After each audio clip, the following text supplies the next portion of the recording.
Fala galera, aqui é o Caio para mais um tutorial de Excel, trazendo alguns conceitos mais básicos deste programa e algumas ferramentas de simples uso, mas que podem ser muito úteis na hora de organizar nossos projetos e realizar operações matemáticas, como vamos ver aqui nessa tabela que já está montada. Bem, vamos tratar hoje de operações matemáticas, classificação de dados e o uso de filtro. Começando pelas operações matemáticas, temos aqui uma tabela já montada. Vocês podem ver que temos as operações em cada linha, dois números fixos, 5 e 2, que vai ser utilizada para toda a operação que a gente for realizar. Bem, vamos pegar como exemplo a soma. Na soma a gente tem 5 e 2, na célula B2 e na célula C2. E no campo de resultado, que é no D2, temos o resultado de 5 mais 2, que vai ser 7. Então, como eu cheguei nesse 7? Bem, é muito simples. Indo aqui na célula de resultado, lá em cima no campo de ferramenta, a gente pode ver que está aqui um comando dado. Foi um comando que realizou a operação. É isso que a gente tem que saber para que seja realizada uma operação matemática no Excel. E é um padrão. Vai valer para todas as operações matemáticas. É a mesma coisa, só muda poucas coisas que a gente tem que se atentar. Como vocês podem ver, começa com o símbolo de igual. E aqui em azul, sublinhado em azul, temos B2, que significa que está localizado o nosso valor em B2, como vocês podem ver aqui. Então, 5 está localizado em B2. Aí, a gente coloca o símbolo matemático que vai ser utilizado para a operação, ou seja, mais, menos, divisão, multiplicação. E o outro valor a ser somado, neste caso, que é 2, que está localizado aonde? Em C2. Então, colocando esse comando, a gente vai para o lado ou muda de célula. Ele vai nos dar o valor que vai ser 7. Como vocês podem ver, tudo certo por aqui. O valor a gente já tem, que é 7. E o mesmo vai valer para todas as outras operações, ou seja, só vai mudar as coordenadas. No caso de subtração, como está abaixo da soma, vai ser B3 e C3, e no lugar da soma a gente coloca mais. O mesmo vale para todas, como vocês podem ver, só mudando o símbolo matemático e a coordenada do nosso valor. Bem, agora se tratando de classificação de dados, nada muito complexo também.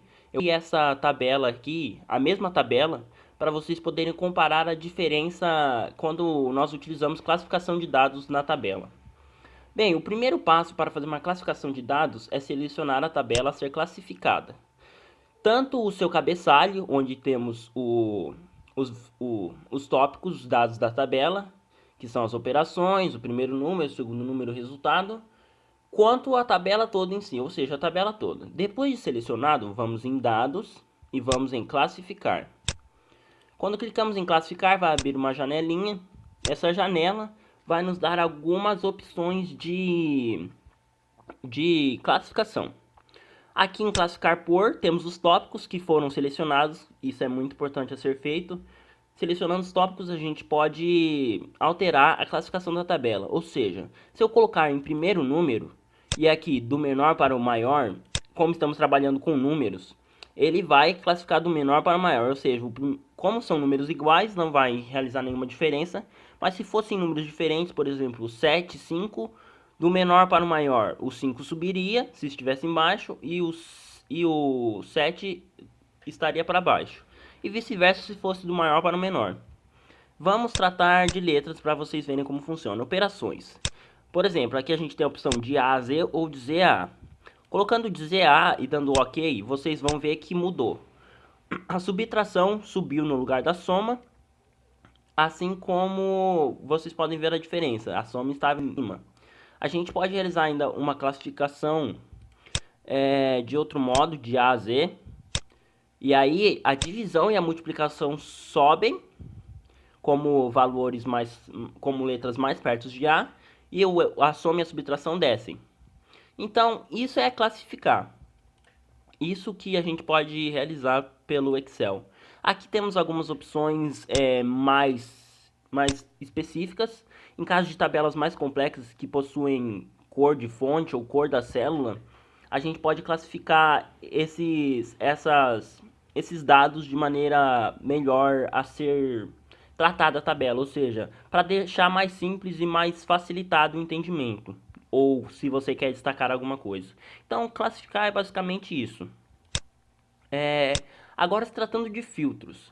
Filtros que está em dados também, logo do lado de classificações de dados, temos o filtro. Clicando aqui, vocês vão perceber que vai aparecer um quadradinho em cada tópico da nossa tabela.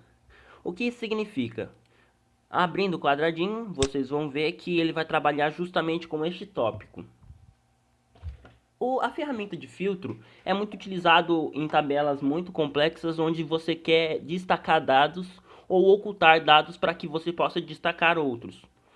O que isso quer dizer? Por exemplo, você tem uma tabela muito grande e você precisa trabalhar com determinado dado. Você anula a multiplicação, tá vendo? Eu anulei, ela sumiu da nossa tabela e assim eu posso dar importância para coisas que eu realmente quero. Selecionando novamente, ela vai aparecer normalmente. Então é mais uma ferramenta para destaque de dados. Ou seja, caso você tenha muitos dados acumulados, você pode ocultá-los ou filtrá-los. Assim você poderá ter uma visão mais ampla do que você quer ver ou do que você quer estudar na sua tabela. Bem, esse foi o tutorial, espero que tenha ajudado e até a próxima.